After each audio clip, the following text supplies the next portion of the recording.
I'm going to say this to you.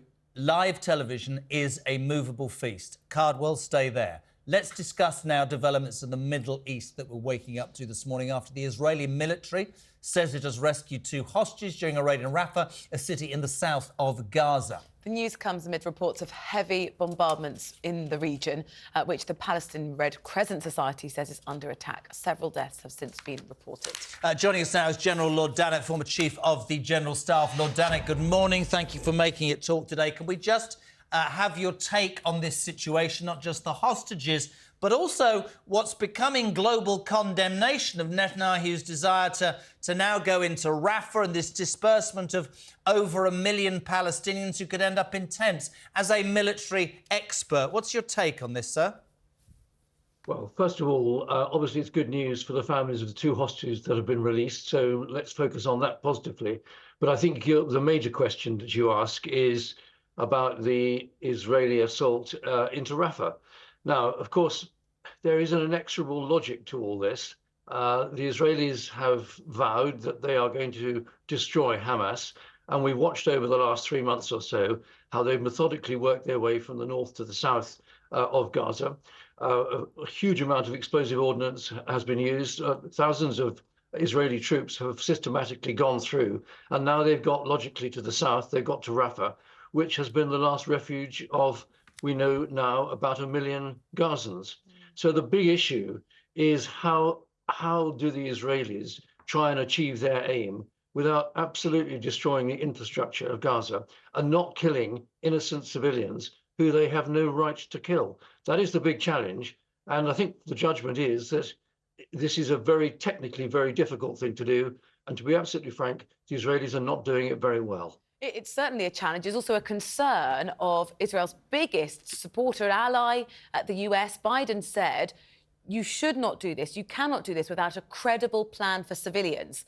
That plan doesn't appear to be in place. I think that's exactly right. But, you know, how do you put a plan in place to protect civilian lives if you are determined to root out terrorists, Hamas fighters, Hamas leaders, to the point that you want to destroy them utterly? Now, their tactic is to hide amongst the people, to hide amongst the civilian infrastructure. So you've got an almost impossible situation.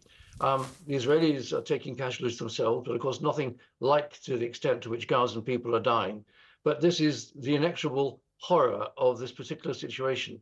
And you have to come back to examine the Israeli leadership and just look at their motives and just step back and try and not put yourselves in their shoes, but actually to ask the question, is this the best way to go about it? If Israel wants to have the right to exist in the future, surely it's got to come to an accommodation with all the countries around them, with all the people around them, and find a way that Jewish Israeli citizens can live with Palestinian people. And they're not doing that. And what's going on in Gaza now will set back those discussions, will set back that possibility for not just years, but decades. It's a tragedy that's unfolding in slow motion in front of our eyes, and the price is innocent Gazan lives being lost. Completely agree. You used a phrase, it got me thinking, it's about the Endgame. What is Israel's idea of the Endgame? When this started, and nobody can doubt that the horror of the 7th of October, certainly I believe that Israel had a chance and a right to do something about that. But what we're looking at now is global condemnation, not just Cameron, Biden, all sorts of people now saying there needs to be an end game. You'll have the pocket of people who say you shouldn't negotiate with terrorists. You make the point that Hamas are still within that civilian population.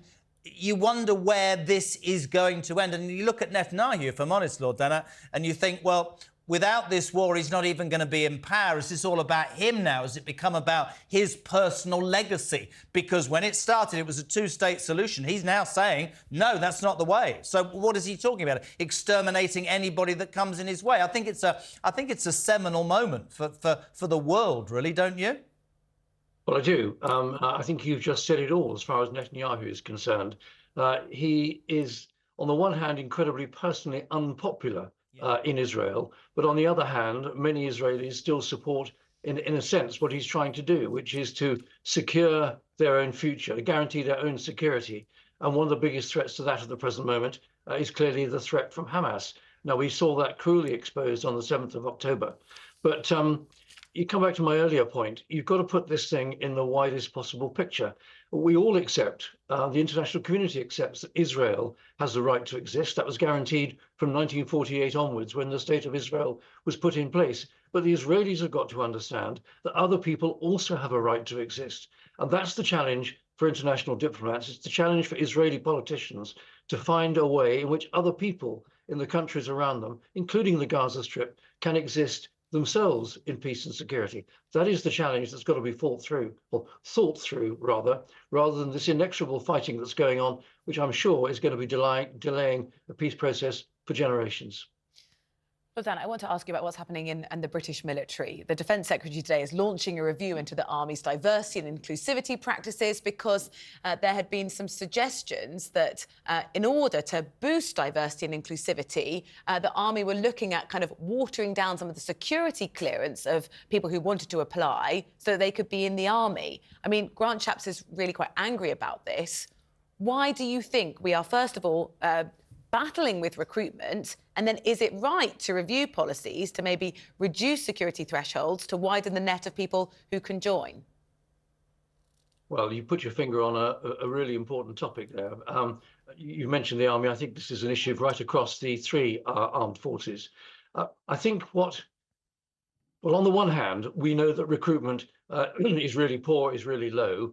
And you've got to ask yourself, what is the reason for that? And there are two principal reasons. One is that when the economy, such as it is currently, is pretty strong and pretty buoyant, and employment is high and unemployment is low, then typically the armed forces struggle to recruit.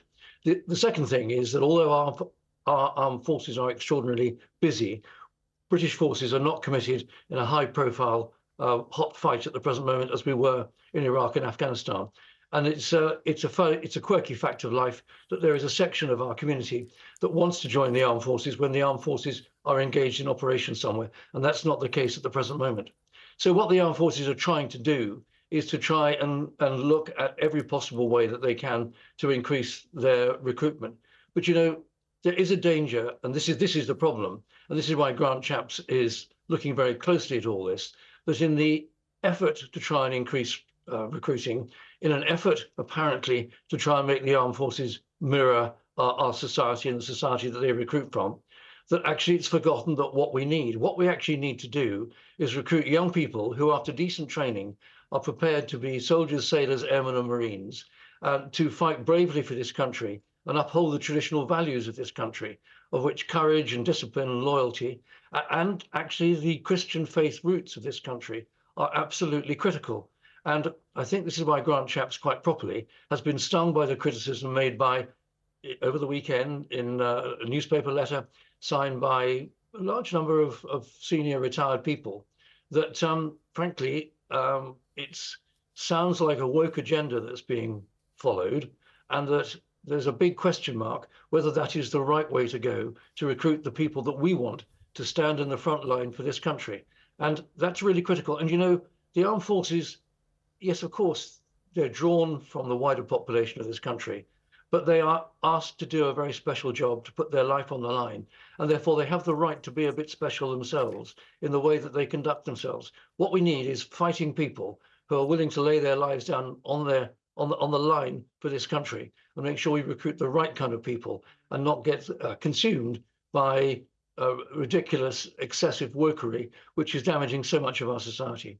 Couldn't agree more. I mean, there's nothing wrong, as you quite rightly said, Lord Dannatt, to have an army that is a mirror image of the society that it represents and aims to defend. But if you get to a point in this world, and it happens with many businesses, where through the need for diversity and inclusivity, or whatever it's called, you are missing out on the best people simply to tick a box, you're not doing yourself any favours. And when it comes to defence, I would say that's a massively important thing. Lord Richard Dannatt, thank you so much. Really, really appreciate you being on right now.